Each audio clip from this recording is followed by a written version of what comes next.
Hi everyone, this is Lisa from Canine Clips Dog Grooming Tips, and this is Maverick. And Maverick is a Shih Tzu who has come in for his full groom today, but I'm just going to give you a shorter little video of just me doing the face, feet, and bum area, as well as the head, so that I can just show you that little, that's usually the hardest part on a dog to do, so I just wanted to show you that, and then also I'll clean out his ears as well. And he has had an ear infection, so the owners are working on to alleviate that by giving him some medication. So I'm going to get that hair all plucked out of there, which will also help him as well. So hopefully you enjoy the video, and I'm going to get started. So he's actually been coming to me since he was just a little puppy. So I started with his first groom and have continued on. He's about 2.5 years old right now. So as you will see in my videos of puppies, they act a little bit more energetic than this guy here. But if you start them at a young age, this is what you get. You get quite relaxed dogs that aren't afraid of coming to the groomer. They still may not like coming to the groomer, but they know why they're here, and they know they're safe. And they know they get extra hugs and kisses when they get home because they smell a lot better. So when I use the scissors, I do use some tips that are dulled off, as well as just getting a booger there out of there. Been doing it for several years now, so although yes, they are very sharp, I do prefer using scissors rather than clippers, because I find dogs actually prefer that, and not, it's very hard to use clippers when they have a lot of this buildup in here.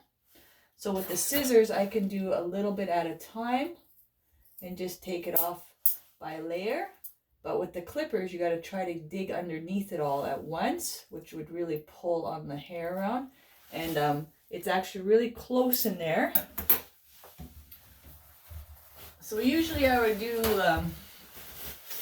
continue on in this area after a bath, but I want to show you how to get that out. So I'm going to use, what you can do as well is use paper towel, and you really moisten that area. And it's just water, and best to use paper towel because it will not leave any debris behind. If you use toilet paper or even a cloth, it can scratch that area. Toilet paper will leave more like a residue, and it kind of, as it breaks apart, where a paper towel kind of doesn't leave anything behind, but it's good at moistening up that area for you. So I'm just going to get it really good and moist in there. So it's just really to get it moistened, and it will loosen it up a bit and soften it. And I'm just like really rubbing it pretty good. As you can see, it doesn't hurt, probably just annoys him. And you can see a little bit of the brown is coming off there. Okay, I'm going to move you a little bit. Okay, buddy? It's okay. I know, such a rough life. He likes to relax on me. So, okay, so now that I've done with the moistened, see, I can get underneath it a lot better. And it loosens it up for me. I'm just going to throw that away. Good boy. And because it is prone to it sticking in there, I do like to go a little bit closer.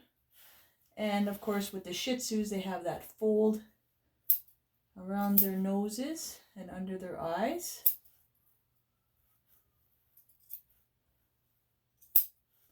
There we go. So there, we got it all out.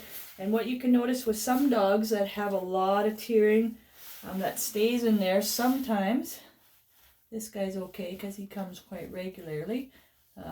Sometimes it can be really red and raw under there because it sticks on there and it doesn't allow the skin to breathe at all when it sticks on there, and it's so thick and it's so close to the skin, so it doesn't allow that area to breathe, so that when you do get it off, it can be very red and raw.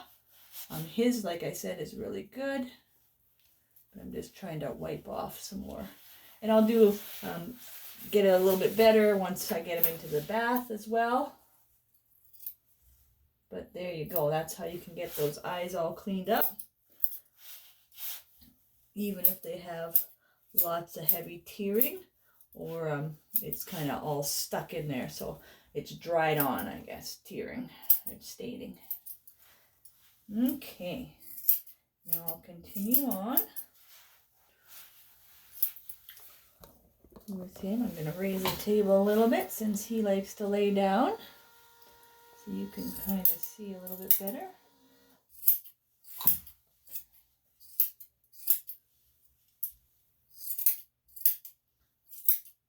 He's got a little bit of matting behind the ear, which I will leave for the clippers to take care of.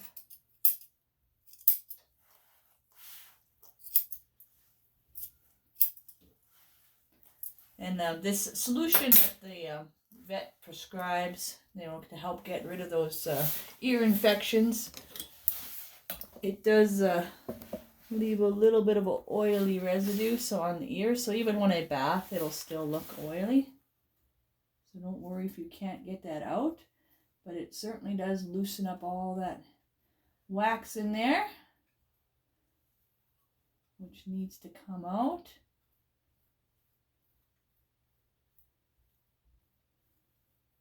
If your dog's getting lots of ear infections as well,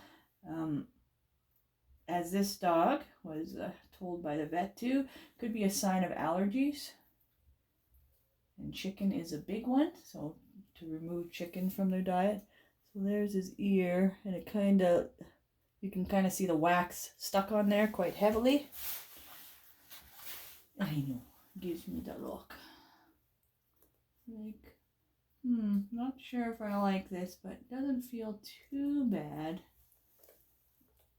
And by removing that hair, it alleviates that itchiness because there's nothing for that wax to stick to.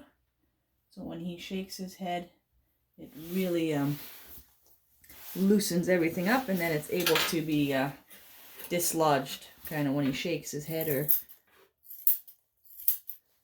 scratches his ear there.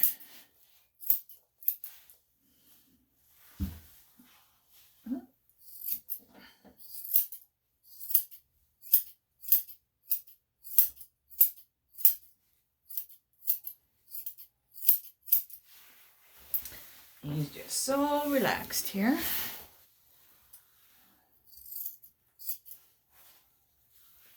I guess you don't want to see my face.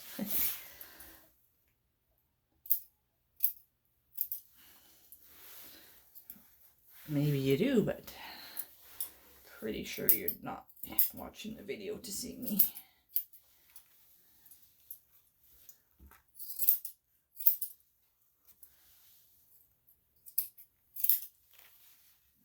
Okay.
I know, buddy. He's fairly good. He does move around a little bit, but still, I don't really have to hold him. Just kind of redirect him. I'm interrupting his nap time, so I think he's trying to get comfortable. Pretty much anytime you interrupt a dog, it's most likely during their nap time because they like to take it easy. Oh, to have a dog's life.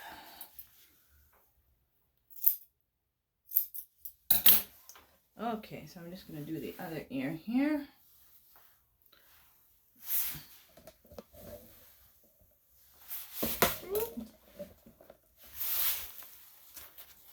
So again, just a little bit of hair in there.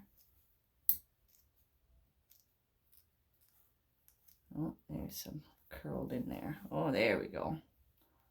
Poor guy. So really get that hair out. You can see how long that one was. With all that wax on there, so that's what keeps that annoyingness in there. There we go. But although his ears are red, you can tell that if there was an infection, it has gone down. And I can hear that there's some moisture in there. That's from what the solution they've been putting in. Oh, there's another long one, so I'll get that one too. There you go, buddy. Oh, you poor guy. There you go. So there's the grand finale of that. All right, so there are his ears done. Oop. And his face. You can see that. Oh yeah, so I'm going to continue on and do his feet and nails. Poor guy, so tired. Okay. Whoop. I'll move this back so you get a whole view of him. Just kind of relax there. Get my clippers out. Okay, Maverick.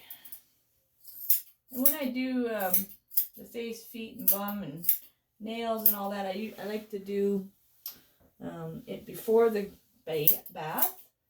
I will be trimming him up before the bath as well, just because he's got so much fur. But those are also the hardest things to do on a dog, as you probably already are aware if you've ever groomed a dog or tried. Take the most patience and skill level.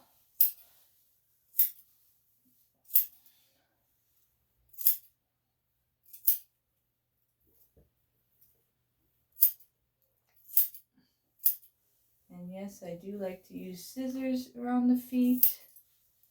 I have used clippers as well, and I've shown you in a few videos the comparison of using one or the other. I've been using scissors for, well, 16 years, so I'm very comfortable with them. The clippers I use as well on the bigger dogs, but I find even with them, they don't like the vibration between their feet.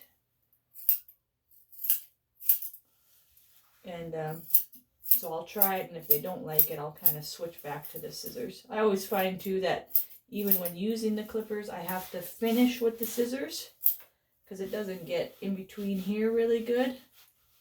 So between the toes, up and between. So I usually have to finish with scissors anyways.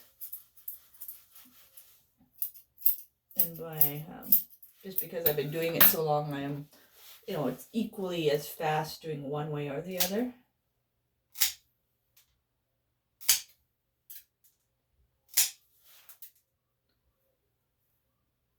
Just making sure they're not bleeding.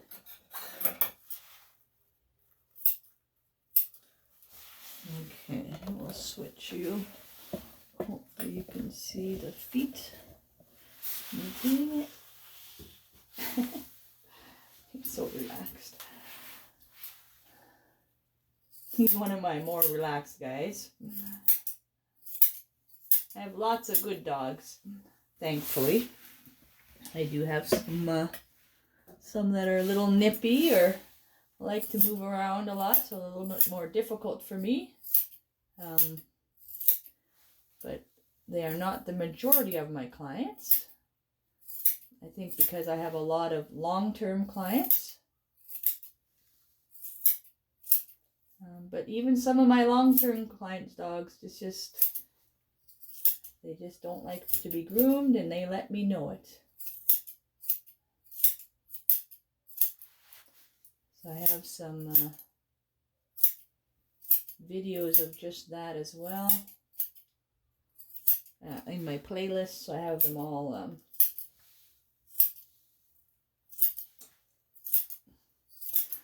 separated out there for you. So if you are interested in seeing more of those type of dogs, I do have that as well.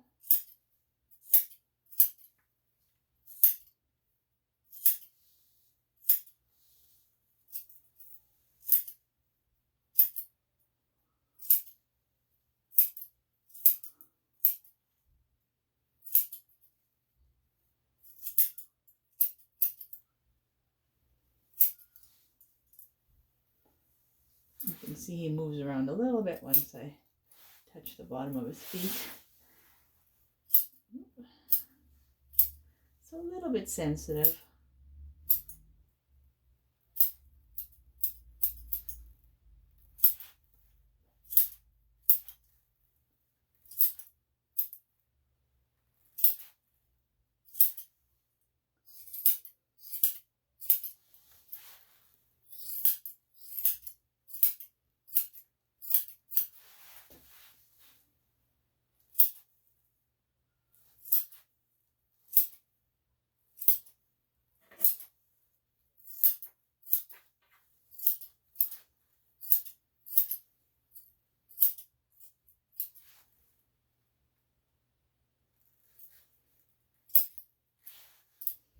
Alright, you can see his nails are quite long as well.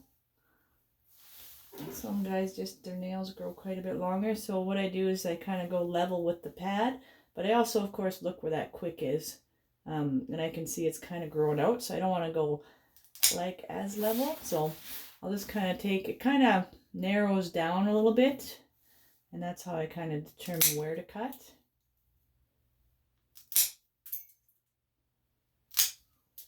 And then it's not uncommon for dogs' nails to bleed, because they can be cut every month to keep them at a nice level. So when they do come in, you know, every 2 or 3 months, they get grown out a little bit. Okay, just let me get that little guy. Okay. Okay, so I'm gonna swooch him over here. Okay, am I not? Oh. And go. And rotate. Good boy. There we go. So we'll start on the front here again. Got lots of hair under there. I think we're gonna have to come from the other angle. This one's too awkward for me. Yeah, that's better.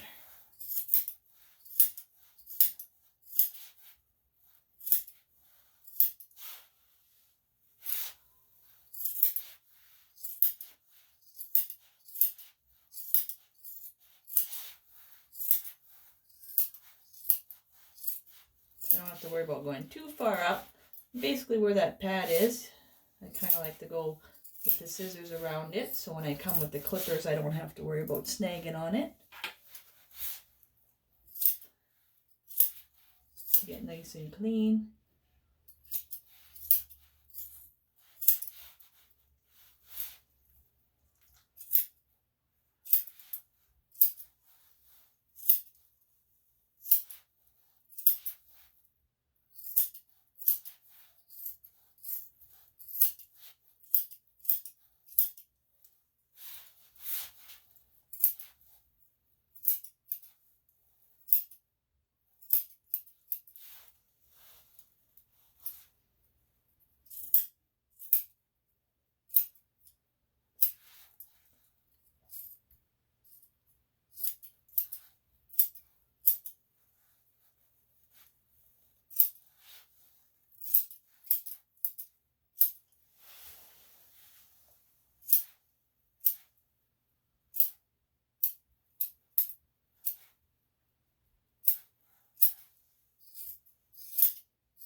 All right.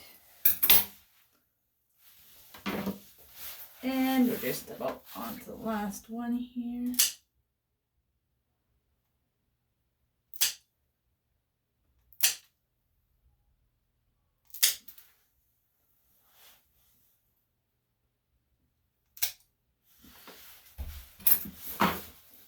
Okay.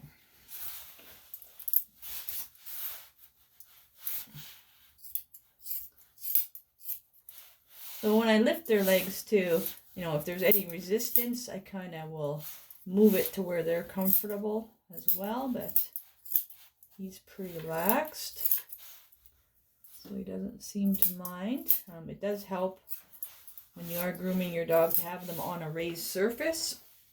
You know, my table, I can move up and down, which helps for my ease if they're standing or laying. I also have some videos of me just grooming on a regular table, just with me sitting with no movement of the table. So it's, I kind of move around a little bit more and contort to them, so I'm kind of twisting a little bit more. But it is easy, you know, much better when you train like that, because you don't have to worry about where you are in order to groom a dog or your dog, because you're comfortable doing it just on a raised surface. So it's good and bad, because, you know, I get sequestered here when I go to visit family. I'm always trimming somebody's dog's face or plucking some ears, helping them out, which is quite all right though. I don't mind helping.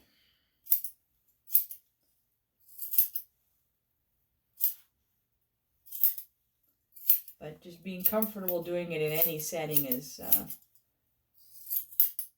really nice perk of not grooming without restraints, because you can learn the techniques you need for dogs that don't necessarily like being groomed wherever you are.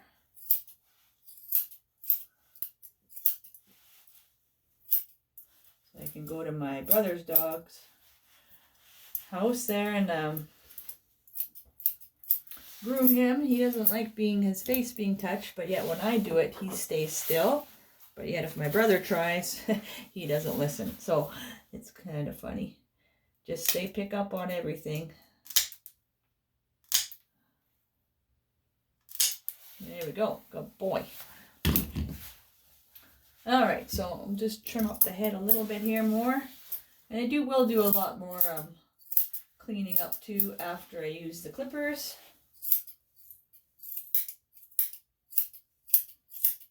And I will add a ear solution to the dog as well to dry it out after the bath, just to make sure that those ears have time to heal.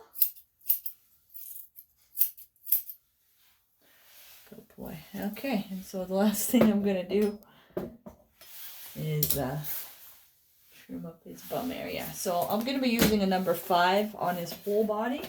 So I'm going to be using a number 7 on his bum. So it's good to clean up that bum area before you bath.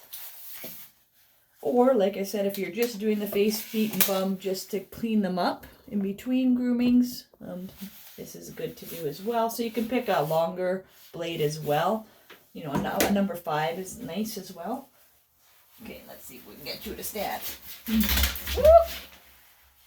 Ooh.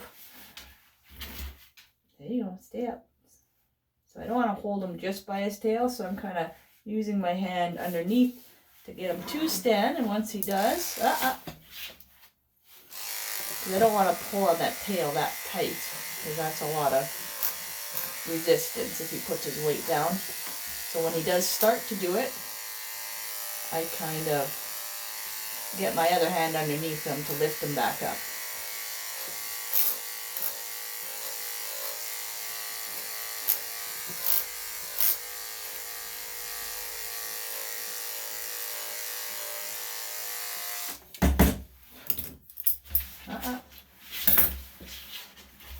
No, stay there, bud. Come on.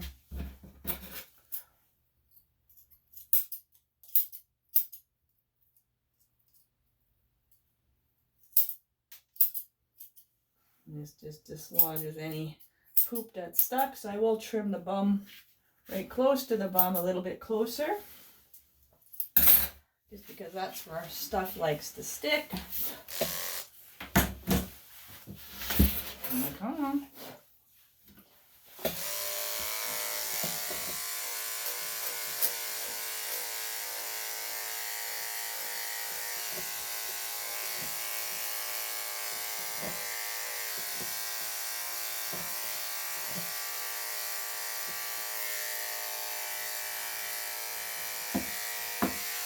And some guys, I'll do that while they're standing. But obviously this guy likes to lay down on the job. And I do like a table also, as you can tell, that I'm able to slide the dogs around on. It makes it a little easier if they don't have the grip, because if they are resistant, they will use that and hold on and pull away from you. This way I'm able to maneuver them quite easily.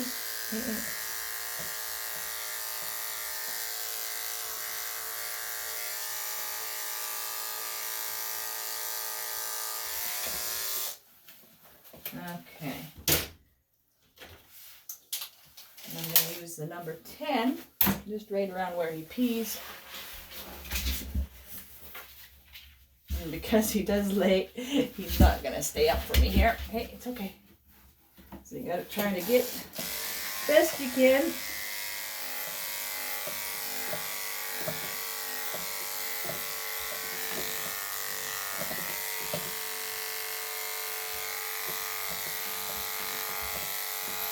And that's why I wouldn't want to use scissors in this area, because he is a little bit squirmy and he doesn't want to sit up for me. So there we go. So there is the face, feet, and bum kind of area for you, so that if you just wanted to do that, you know, to keep your dog's length because it's cold out, or you're just not ready for a groom yet, you can definitely just do this part of it. If I were to do that, then I would take the scissors and kind of layer the bum area a little bit so that it just looks more flowing. It's not just shaved bum and poofy. So it kind of layers it into each other so it looks more natural. So hopefully you enjoyed the video. I hope you did, and you'll keep watching. And if you do enjoy it, please subscribe to my channel and check out my channel for other videos of me grooming dogs and doing the full groom on them as well, and seeing all these beautiful little furry friends of mine. So thanks for watching, and we'll see you again soon. Bye-bye.